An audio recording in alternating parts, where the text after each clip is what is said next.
If you look at this picture, you look at the way, look at our step. Can I hold it? Look at how in stride we are. Look at you two. Look at how in stride we are. You see how we're walking? I do. You We look don't like you're give a walking damn. with You look at us. some pride, with dignity, with strength and swagger.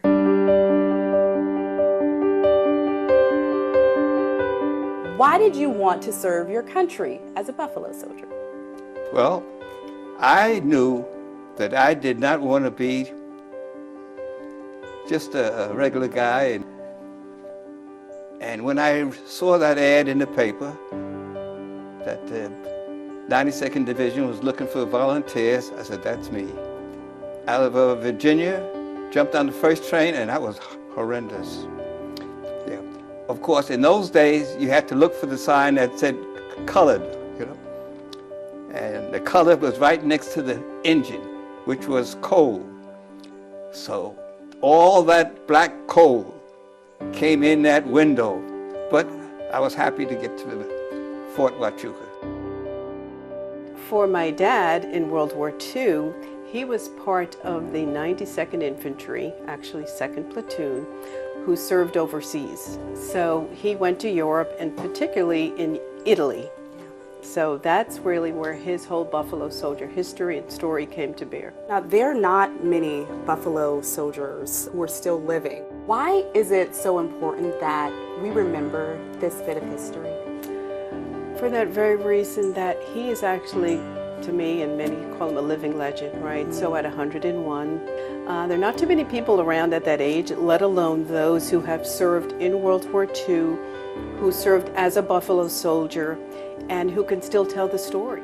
And particularly the Purple Heart Stretch story is one that we so much want that to get out into the world, for the government to actually recognize and acknowledge, which is the fact that his all-black platoon was a platoon that the last batch of German soldiers peacefully surrendered to. They took over that stretch of road high in the mountains. So you come out of town, you don't know they're up above, and they're up above, so when you come out, boom! They killed so many Americans that the Americans called it Purple Heart Stretch. I wound up walking. I made a big mistake. And I damn near paid for it. I volunteered to escort some women to shopping, whatever, so forth. I got two other soldiers to come with me, so it was just me and the two guys and the women. And I let them lead the way. And next thing I know, they are walking on Purple Heart Stretch. The Germans are up above, looking down on us. They can kill us right now. Right. What in the hell am I going to do? I said, well, maybe, there's nothing I can do. Maybe they may see that we're escorting these women, and maybe they won't kill us. Right. Maybe they won't kill us. Okay, fine. They looked down, they saw us. They said, these guys are committing suicide. These are the guys that we're going to fight to the death. We're not fighting to the death anymore. We are going to surrender to them. And they did. That last batch of Germans. I looked at the commanders, I said, this guy saved my life. And he was looking for me because he felt that I saved his life. They were all going to die. Wow. Thank you for sharing your story. Thank you for your courage. And thank you for your service. That was Purple Heart Stretch. That was such a pivotal moment, and it was just something that it hasn't been told. So we want that history to be acknowledged, to be recognized. So for all the other Buffalo Soldier families that they didn't even hear it, or they didn't even get the opportunity to have it told, we want it told now. I looked into the faces of those Germans. I said, now, they can come to the States later on, and they can go all over. They can go here, there, they can go. I say, they can go places where I can't go. I'll never be able to go where they can go, and so forth, etc. Now, when I get this invitation for the lightning, I said, never, never, never, never, never. All the other guys are dead. They were right. They never did. Right.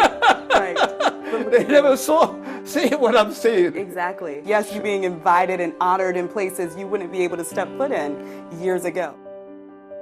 it's important that you're sharing this right now because those soldiers came home and they were not treated with the respect, dignity, and honor that they so deserved. No, it was really shameful. I mean, they were discriminated against, basically told where they could eat, sleep, live, get a job possibly, just disrespected, you know. So here we are now, 78 years later, which is phenomenal. That he's still here to tell it. Truly. That he's getting such a warm embrace. I mean, we can't thank the Tampa Bay community enough.